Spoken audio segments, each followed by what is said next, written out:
കച്ചത്തീവ് ദ്വീപിനെ സംബന്ധിച്ച മോദിയുടെ ട്വീറ്റിന് പിന്നാലെയാണ് ഇന്ന് എല്ലാവരും. ഇന്ദിരാഗാന്ധിയുടെ കാലത്തിനു ശേഷം ഒരുപക്ഷെ കച്ചത്തീവ് ഇത്രമാത്രം ശ്രദ്ധ നേടുന്നത് ഇപ്പോഴാണ്. നെഹ്റുവിന്റെ മകൾ പ്രിയദർശിനിക്കെതിരെ കിട്ടിയ പുതിയ ആയുധം നന്നായി പയറ്റുന്നുണ്ട് BJP നേതൃത്വവും സർക്കാരും. എന്താണ് കച്ചത്തീവ് വിഷയം?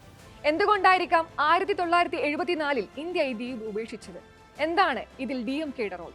ദ്വീപിന് പിന്നിലെ രാഷ്ട്രീയമെന്ന് പരിശോധിക്കാം.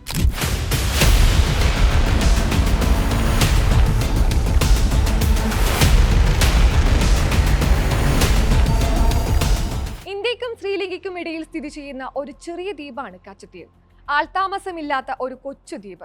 പാക് കടലിടുക്കിലാണ് ഇത് സ്ഥിതി ചെയ്യുന്നത്. 285 ഏക്കർ വിസ്തൃതിയുള്ള ഈ പ്രദേശത്തെ ചൊല്ലിയാണ് ഇന്ന് വിവാദം മുഴുവനും. 17ാം നൂറ്റാണ്ട് വരെ ജാഫ്ന രാജ്യത്തിന്റെ ഭാഗമായിരുന്നു കച്ചത്തീവ്. പിന്നീട് രാമനാട് നാട്ടുരാജ്യത്തിന്റെ അധീനതയിലായി. ബ്രിട്ടീഷുകാരുടെ വരവോടെ കച്ചത്തീവ് മദ്രാസ് പ്രസിഡൻസിയുടെ ഭാഗമായി. 1920 മുതൽ തന്നെ ശ്രീലങ്ക കച്ചത്തീവിന് അവകാശവാദം ഉന്നയിച്ച് രംഗത്തുണ്ടായിരുന്നു. അങ്ങനെ നീണ്ട കാലത്തെ ചർച്ചകൾക്കൊടുവിൽ 1974 കച്ചത്തീവ് ശ്രീലങ്കയുടേതാണെന്ന് ഇന്ത്യ സ്ഥിരീകരിച്ചു. അന്നത്തെ രാഷ്ട്രീയ സാഹചര്യത്തിൽ സിലോണിനെ ഒപ്പം നിർത്തേണ്ടത് ഇന്ത്യയുടെ ഭാവി സുരക്ഷയ്ക്ക് ആവശ്യമാണെന്ന് കണ്ട ഇന്ദിരാഗാന്ധി കച്ചത്തീവ് ശ്രീലങ്കയ്ക്ക് വിട്ടു നൽകി. പക്ഷേ പ്രശ്നം അവിടം കൊണ്ട് തീർന്നില്ല.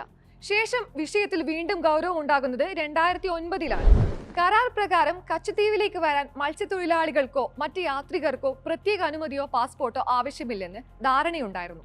അത് പക്ഷേ പലപ്പോഴായി ലംഘിക്കപ്പെട്ടു.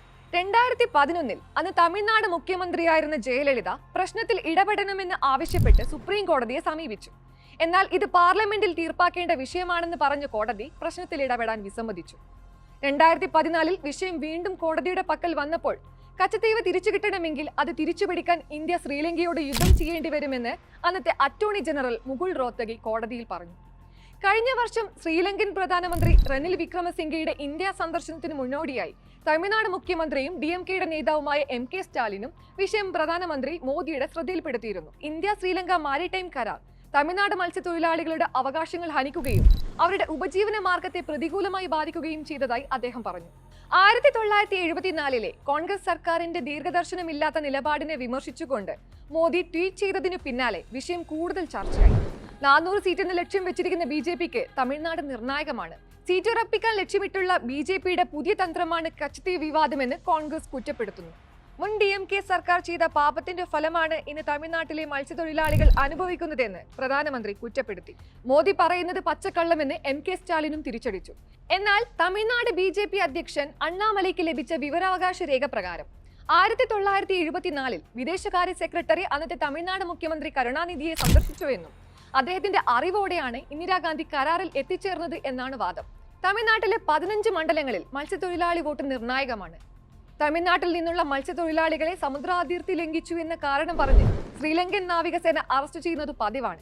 എന്നിട്ടും വിഷയത്തിൽ കേന്ദ്രം ഫലപ്രദമായി ഇടപെടുന്നില്ലെന്ന രോഷം ശക്തമാണ്. അതിനിടെയാണ് BJPയുടെ ആരോപണവും. എന്നാൽ കച്ചത്തീവ് വിവാദം ശ്രീലങ്കയുമായുള്ള നയതന്ത്ര ബന്ധത്തെ ബാധിക്കുമെന്നാണ് മുൻ വിദേശകാര്യ സെക്രട്ടറിമാരുടെ മുന്നറിയിപ്പ്.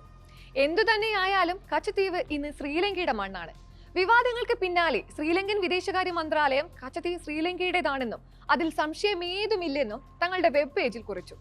കച്ചത്തീവുമായി ബന്ധപ്പെട്ട പുതിയ സംഭവവികാസങ്ങൾ ശ്രീലങ്കയെ അലോസരപ്പെടുത്തുന്നുണ്ട് എന്ന കാര്യത്തിൽ യാതൊരു സംശയവുമില്ല.